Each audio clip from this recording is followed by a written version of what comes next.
Yeah, that's what I had. An infection. Everyone knew I had some sort of infection. I was sick. I was told the infection was running its course.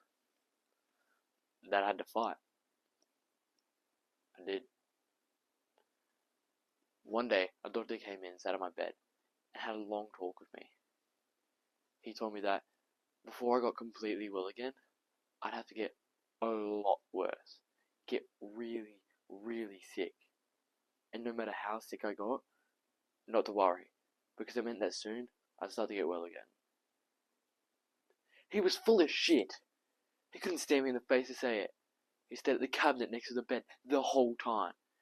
And the nurses were really happy whenever they were near me. But when I stared them in the face, in the end, they'd look away and bite their lips. When I was able to go home, the doctor took me into his office and we had another talk. I had to look after myself.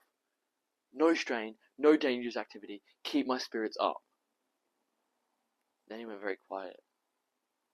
Leant over the desk, practically whispering how if I knew a chick, it'd be good for me to try it. To do it. It. He kept calling it. I put him on the spot. What? Name it. Give it a name. He cleared his throat. Sexual intercourse. But if I was worried about going all the way, I could at least experiment with mutual masturbation. Know what that is? One reason I chose this monologue would have to be because the artist's name was Micheal Gow, and I thought it'd be pretty cool to do a piece of someone who I could potentially be related to.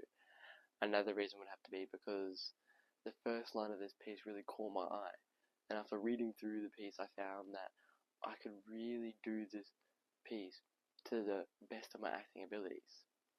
I then did some research about this piece and found that the play is set in the 1967 to 1968 and revolves around the main character of Tom, who has a terminal illness which his parents don't think he knows about. So the whole play kind of revolves around the fact that his parents are trying to act like he's going to be completely fine. She's clearly not, because he's a terminal illness. To develop this performance, I broke down the scene and found that this play is an emotional roller coaster. From that, this helped me connect with the emotions that the characters could be feeling.